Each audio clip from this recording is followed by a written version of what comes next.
This is the P-61, called the Black Widow. She's well named because she packs 4 caliber 50 machine guns and 4 20mm cannon. An obituary notice goes with each bite. Those twin engines will carry her fast enough to catch up with almost anything in the sky. And she's maneuverable, as a fighter should be. Very easy to handle. She stalls, takes off, and lands at low speeds. Getting checked out on her is a pleasure.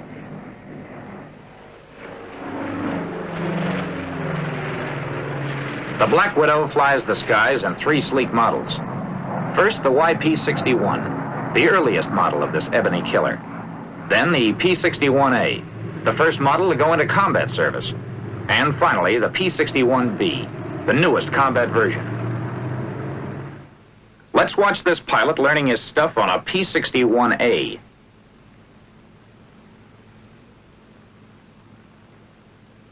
The first thing to do is familiarize yourself with a cockpit. Learn where all the controls and gauges are located. The TO for the airplane is a big help. Diagrams and photographs make it easy for you to get to know the ship.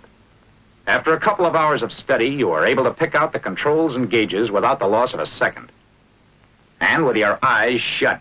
That's important because you can't afford to waste time in this fast twin-engine job. And there's no co-pilot around to help you. You're going up for a ride, just to get the feel of the ship. But first you have to check the airplane, thoroughly. That's your best guarantee for living to a ripe old age.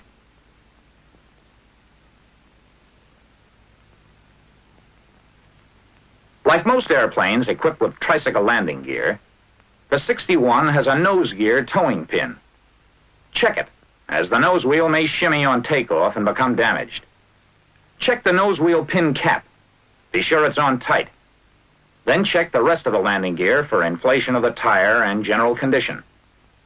The red mark shows whether the tire is slipped on the rim.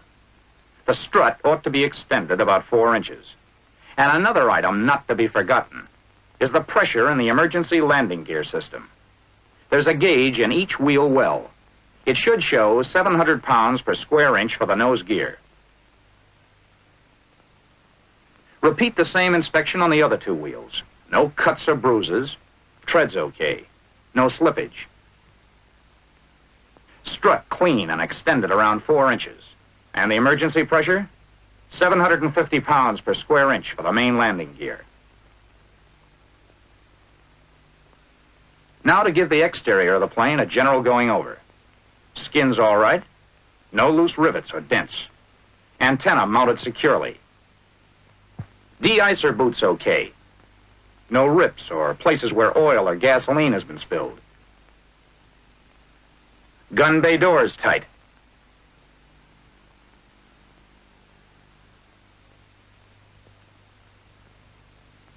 Control surfaces in good shape.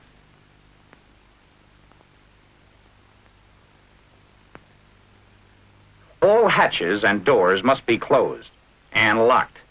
Otherwise, they'll blow open and probably off when the plane's in the air. So each one should be checked. The radar operator's top hatch, rear entrance door.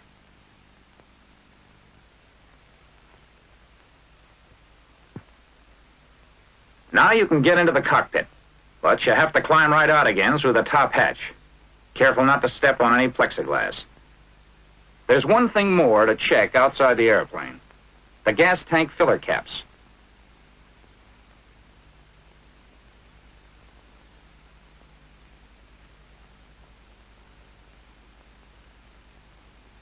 Two on each side, and oil cap. Make sure they're fastened tightly in place.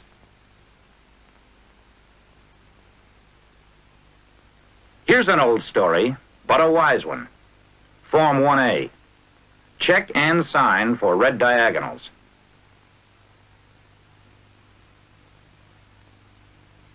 Turn on the circuit breakers behind the gunner's seat. And make sure the gunner's escape hatch is closed and locked. From now on, you are in command of the airplane. What would you do now? Well, you know the answer to that from studying the tech order. Turn on the generators, then more circuit breakers, the ones for the starters and fuel booster pumps, and the light circuit breakers. Now look around the cockpit to see if everything is in order. Nothing loose. No tools or papers to foul up the controls. Instruments okay.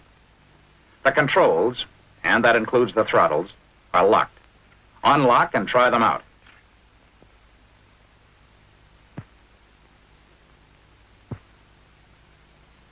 Operate the rudders, elevators.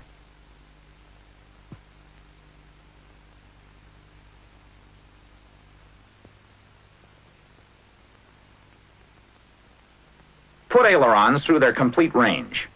Notice that those ailerons are unusual? They're the spoiler type, especially effective at high speeds. The P-61 is the only airplane in the Army Air Forces that has them. Controls are all okay. See if all the controls and switches are set properly.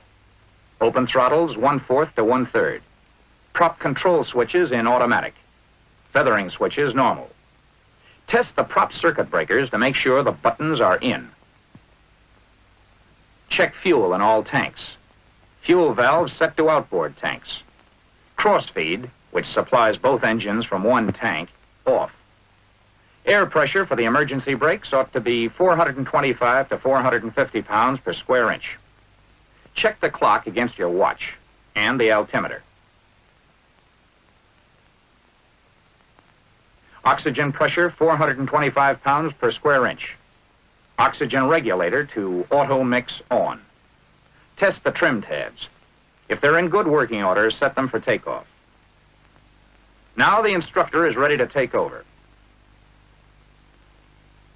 While the ground crew pulls props through 12 blades, set the superchargers at neutral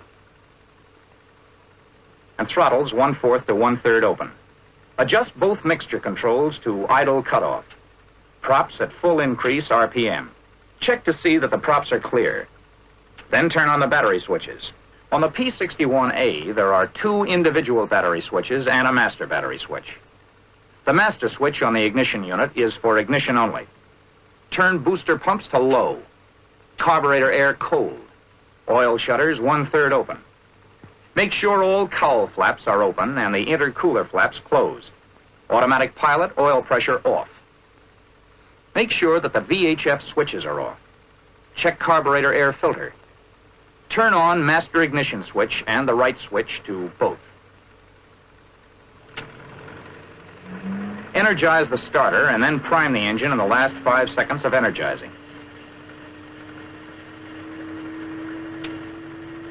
Since a putt-putt is furnishing your power, you should energize for no longer than 10 seconds before flipping the switch to mesh. If you are using the battery, the maximum energizing period would be 20 seconds. Don't energize beyond those limits or you'll damage the starter. When the putt-putt is being used, only your main battery switch should be on. Turn on the other switches when the crew chief disconnects the putt-putt.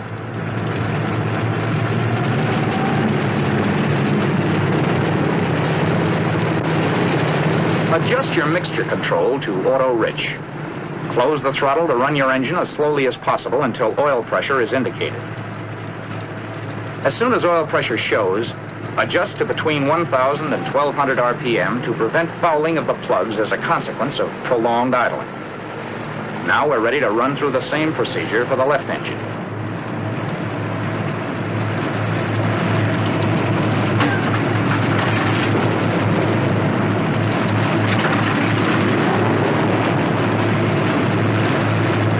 Throttle to between 600 and 700 RPM until the oil pressure gauges indicate a steady pressure. The cold oil pressure will go up to 150 or 200 pounds until the oil temperature gets to 40 or 50 degrees centigrade. Keep the prop governor in high RPM. Turn the fuel booster pumps off. Your fuel pressure should be between 15 and 17 pounds. When the oil temperature gets to about 40 degrees centigrade, open the oil cooler flaps about 1/3. Keep the engine cowl flaps open. Operate the cowl flaps and intercooler flaps, watching them from the window.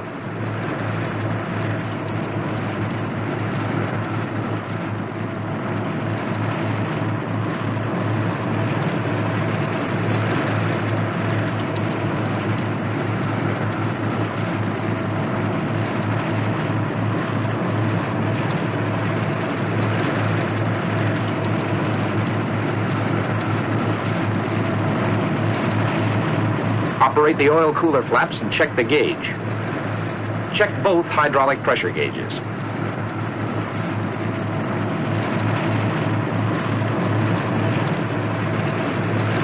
Make your interphone check and see that all entrance hatches are closed and locked. Okay to taxi to runway 29. Use taxi strip directly in front of you. Runway 29, roger.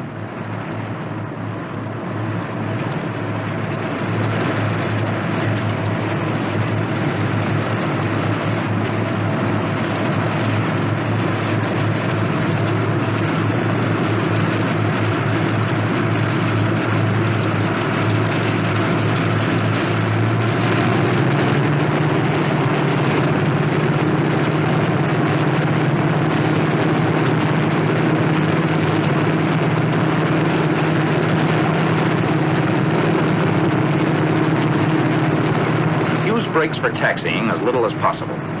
This holds good for any two-engined airplane. And when you want to turn, use your outboard engine.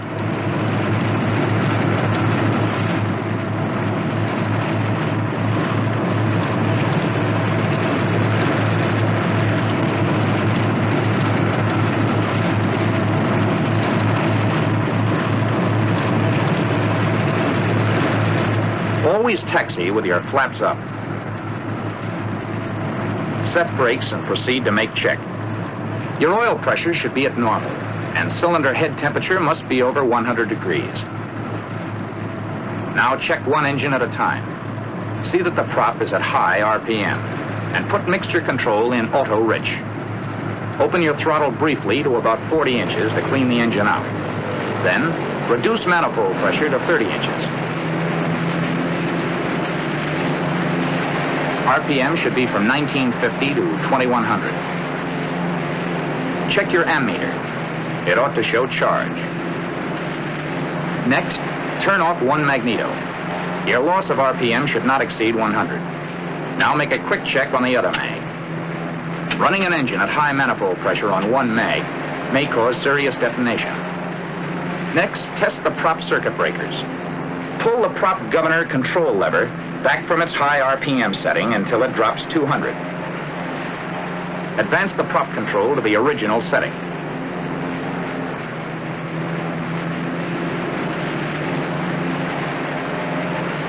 Use the feather switch to check the prop. When RPM starts to drop, switch back to normal position. Put the prop selector switch in decrease. As soon as RPM drops 200, move the switch to increase. When the RPM goes back to 2100, put the switch in automatic. Now go through the same procedure for the other engine. And then you're ready for the final check. Fuel booster pumps at high. Fuel pressure between 15 and 19 pounds per square inch. Prop circuit breakers down. Prop switches at automatic. Prop controls at high RPM. Mixture auto rich. Intercooler flaps closed. Upper cowl flaps closed. Lower cowl flaps open about 1/4. Wing flaps 1/3 down.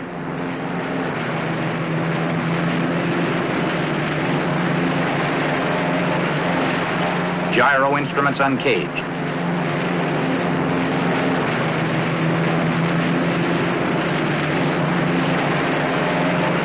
Oil temperature should be between 40 and 90 degrees centigrade. The oil pressure 75 to 90 pounds per square inch at 2,000 RPM. Cylinder heads between 120 to 205 degrees centigrade. Hydraulic and accumulator pressure 800 to 1,100 pounds per square inch. Now you're ready to scramble.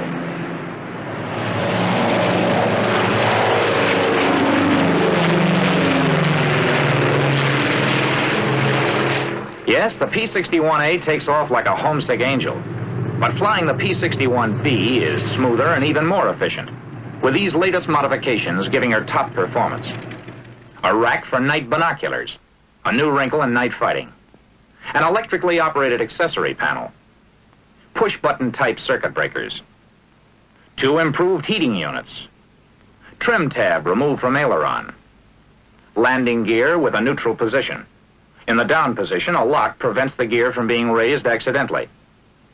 Main gear nacelle doors close with wheels down. Taxi lights on the nose wheel. Now let's go upstairs and watch another P-61 go through its paces. A YP in this case. The ship takes off at about 105 miles an hour, indicated without flaps. She'll fly herself off the ground. But now let's see how the P-61 takes off with flaps. Using quarter flaps provides another normal takeoff. Notice that the nose need be raised very little. But if you ever have to take off from a bombed field in a hurry, use 2/3 flaps. Keep nose wheel on ground until you have flying speed, then pull her loose. Climb a few feet and level off to gain speed. The P-61 will take off in a short space if you handle her correctly. Here's another way to clear an obstacle at the end of the runway. Flaps down 2/3 again. But this time, stay on the ground as long as possible, gaining all the speed you can. Then pull up steeply and keep climbing until the obstacle is cleared. 140 miles per hour gives you the best rate of climb, but 160 is generally recommended for normal operation. The higher speed keeps the engine running cooler. For normal cruising, use 2230 RPM or less. Manifold pressure, 29 to 34.5 inches in auto lean. Oil temperature, 60 to 85 degrees centigrade. Oil pressure, 60 to 90 pounds per square inch. Fuel pressure, 15 to 17 pounds per square inch. Cylinder head temperature, about 210 degrees centigrade. Generator voltage, 28 to 28.5. Amps, 200 maximum each when using turret and all radio equipment. Shift the supercharger every 3 hours to prevent accumulation of sludge. The Widow is very easy to get along with. She won't give you any trouble on turns. Climbs like a monkey. Dives well. Here she is doing a chandelle. A stall at about 95 miles per hour with flaps up and power off. The response and effectiveness of elevator and rudders is completely normal. Elevator forces are exceptionally light for a ship of its size due to the spring-loaded tabs. Failure of either engine in flight isn't a problem if you follow the proper procedure. Hit the feathering switch, then close the throttle. Move the mixture control to idle cutoff. Turn the fuel supply of the dead engine off.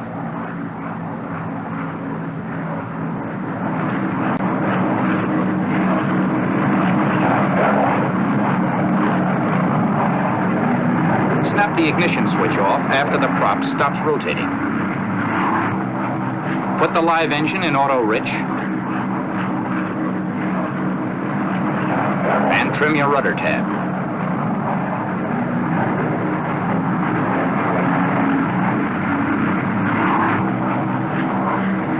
Close the cowl flaps on the dead engine all the way. And finally, close the oil cooler flaps and intercooler shutter on the dead engine.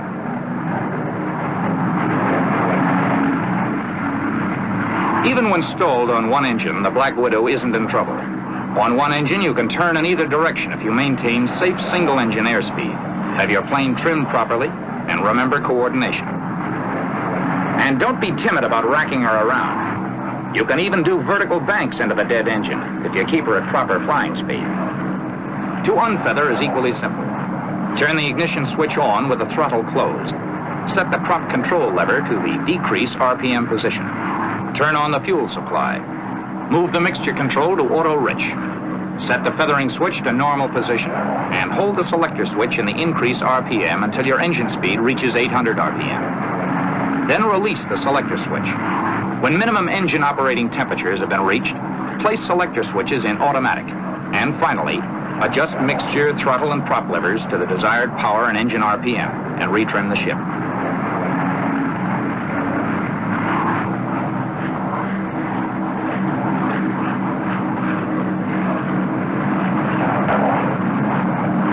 In case of both fuel and booster pump failure on one of the engines, turn on cross-feed valve and the booster pump of the operating engine to high. If, in an emergency, you need the absolute maximum performance, use the water injection, which is found on most P-61s. Just shove the throttles all the way open. That turns on the pumps. And then push the water injection switch. That sends the water into the engine. To use the autopilot, turn on the pressure valve. Pressure should be between 100 and 125 pounds per square inch. Trim the ship so it'll fly hands off.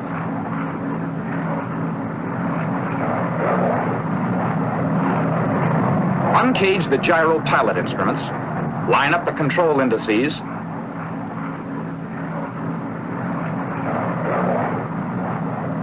First the rudder. Then the aileron.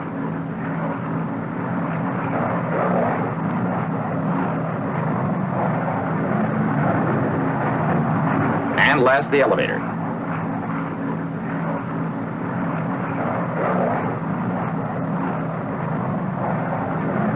Set the speed valve at 2 or 3.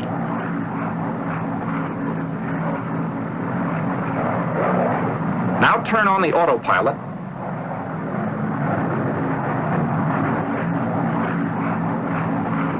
And finally, if necessary, readjust the indices for level flight.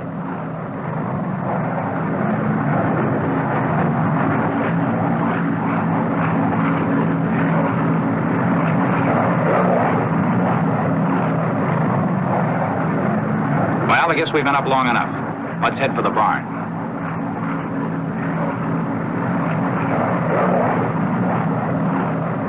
Turn the autopilot and cockpit heaters off. Check to see that de-icer and anti-icer are off. Turret stowed. Fuel to fullest tank. Cross feed valve off. Mixture auto rich. Fuel booster pumps high.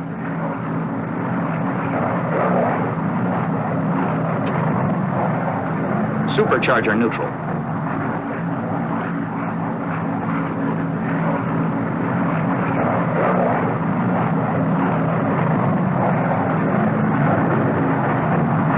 When airspeed drops below 175, lower gear and check it.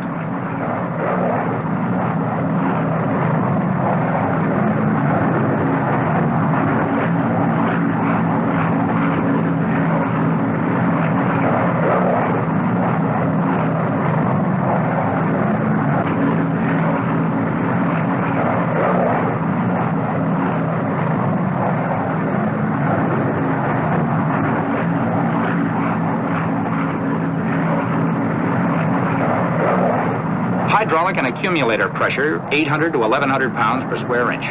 Props, automatic and set for 2,400 RPM.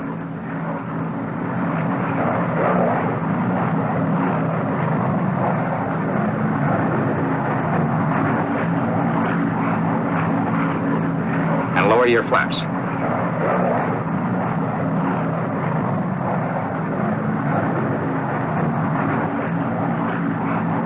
Retrim the elevators.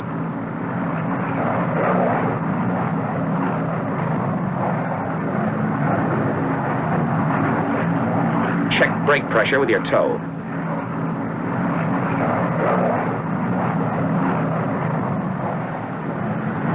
Approach at not less than 110 miles an hour. Touchdown at about 90 miles an hour. Tail down. That was a landing with 3/4 flaps. Let's go back and look at some other types. If you want to use less runway, for example, just lower the flaps all the way. Remember, you have a lot more drag with full flaps, so come in with a little more power. The P-61 was designed with a large area of flaps for slow landings at night. If you're forced to land on a short runway, make a power approach. Use full flaps and fly the airplane quite slowly. You'll have to keep considerable power to prevent stalling, but the ship will get down in less than 1,000 feet this way. For a single-engine landing, bank into the good engine if practicable when you enter the traffic pattern. Lower the wheels just after you turn into the approach, but don't lower the flaps until you're sure of making the field.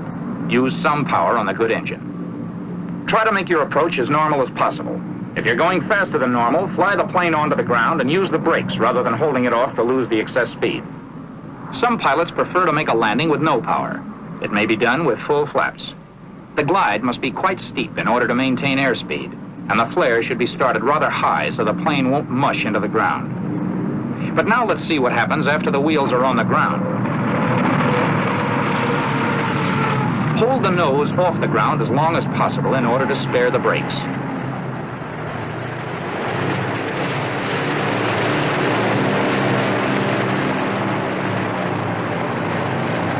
After you complete the landing run and come to a stop, be sure the cowl flaps are open and raise the wing flaps.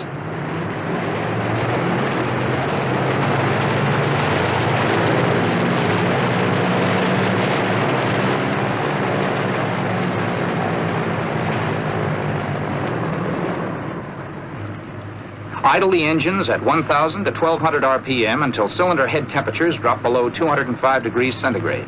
Mixture should be auto-rich, and all cowl flaps open. Advance throttle to 25 inches and pull her back, cleaning out the engine. Now move the mixture to idle cutoff and advance throttles to full open as the engines die.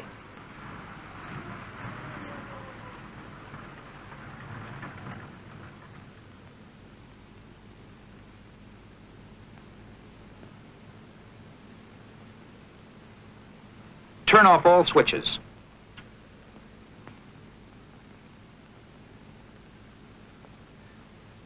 Hold brakes until chocks are under each wheel, then release. Finally, lock the controls.